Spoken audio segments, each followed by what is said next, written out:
कुणबी नोंदींचा वाद पुन्हा पेटणार। 4 लोकप्रतिनिधींचे कुणबी प्रमाणपत्र अवैध। सरकार मराठ्यांना टार्गेट करतंय, जरांगेंचा आरोप।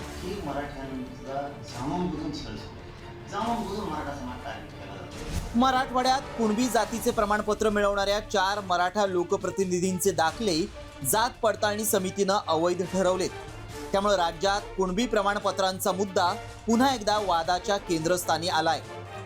बीड, परभणी आणि छत्रपती संभाजीनगरमधील 4 महिला लोकप्रतिनिधींचे जात प्रमाणपत्र अवैध ठरवण्यात आल्यामुळे कुणबी नोंदींवरून वातावरण चांगलंच तापलंय। मात्र कोणत्या लोकप्रतिनिधींचे जात प्रमाणपत्र अवैध ठरवण्यात आले आणि त्यामागे नेमकी कोणती कारणं आहेत पाहूया। छत्रपती संभाजीनगर जिल्हा परिषदेच्या गोलटगाव गटातील प्रहार संघटनेच्या एकमेव सदस्या ज्योती शिंदे या वडिलांकडील रक्ताच्या नात्यातील कुणबी जातीचे महसुली अथवा शालेय पुरावे सादर न करू शकल्यामुळे त्यांचं जात प्रमाणपत्र अवैध ठरवण्यात आलंय। तसंच संभाजीनगर जिल्ह्यातील गंगापूर नगरपालिकेतील वर्षा गायकवाड यांचंही जात प्रमाणपत्र रद्द करण्यात आलंय। परभणी जिल्हा परिषदेच्या पूर्णा तालुक्यातील अजितदादांच्या राष्ट्रवादीतील सदस्या कोमल पारवे यांनी सादर केलेली कागदपत्र संशयास्पद आढळल्यामुळे त्यांचा मराठा कुणबी दावा समितीनं अमान्य केलाय। तर माजलगाव नगरपालिकेच्या नगरसेविका रेखा सरोदे यांनी मौजे कुप्पा येथील सावंत आडनावाच्या वंशावळीतील नामसदृश्याच्या नोंदीवर प्रमाणपत्र मिळवल्याच्या तक्रारीनंतर पडताळणी समितीनं त्यांचं प्रमाणपत्र रद्द केलंय।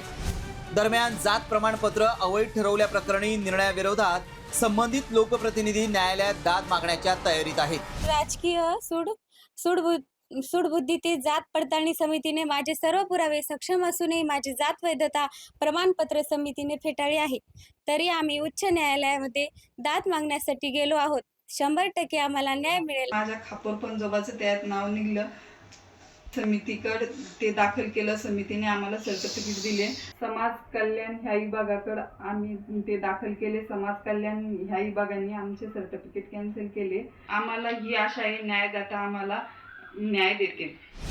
दरम्यान सरकारनंच कुणबी नोंदी शोधल्या असून आता तेच जाणून बुजून रद्द करत असल्याचा आरोप जरांगे पाटलांनी केलाय। तर मराठा कुणबी प्रमाणपत्रांच्या मुद्द्यावरून ओबीसी नेते लक्ष्मण हाके यांनी 90% प्रमाणपत्र रद्द होणार असल्याचा दावा केलाय। काय व्हायला बरं का, सरकारच प्रमाणपत्र द्यायला सरकारच रद्द करायला लागले। यांचे राजकीय हेवे दावे प्रचंड आहे। या राजकीय हेवे दाव्यातून जाणून बुजून अधिकाऱ्यांवरती सरकारचे लोक दबाव टाकून ते रद्द करायला लागलेत। जाणून बुजून म्हणजे प्रमाणपत्र कोण द्यायला आहे? सरकार। शोधलंय कुणी? नोंदी सरकार। प्रमाणपत्र रद्द कोण करायला आहे? सरकार। ही मराठ्यांचा जाणून बुजून छळ सुरू आहे। त्यांच्या रक्ताच्या लोकांची नोंद सापडली, त्यांना प्रमाणपत्र मिळालेत, मग सरकारला अधिकारच नाही रद्द करायचा। मग ओबीसीचे रद्द करणार का तुम्ही? हे स्क्रुटिनीमध्ये टिकणार नाही। हैदराबाद गॅजेटमध्ये संख्या सांगितली, नावं नाही सांगितली, किंवा ते मागास आहेत असं कुठं उल्लेख नाही आहे। मंडल आयोग 1990 नंतर लागू झालेला आहे।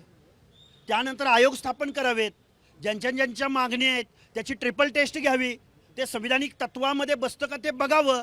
हे सगळे मुद्दे आहेत आणि हे मुद्दे सगळे याला बायपास करून बेकायदा GR काढून जर इथलं शासन निर्णय घेत असेल तर ते कायद्याच्या कचाट्यात टिकणार नाही। हे संविधान विरोधी आहे।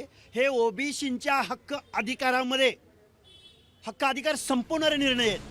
तर दुसरीकडे दाखले पारदर्शकपणे दिले जात असून नियमबाह्य प्रमाणपत्र मिळवणाऱ्यांवर कारवाई होणारच अशी भूमिका मंत्री राधाकृष्ण विखे पाटलांनी घेतली आहे। शिक्षण समित्या कोणी नेमलेली आहे, गाव पातळीवर नेमलेली आहे, तालुका पातळीवर नेमलेली आहे। त्यामुळे लोकांची मागणी दाखले मिळाले पाहिजे, पण तितकं आपण पारदर्शक पद्धतीने आपण तिची कार्यवाही सुरू केलेली आहे। जर अशी काही नियमबाह्य काही जर झालं असेल काही तर मग त्याच्यामध्ये कारवाई होणार।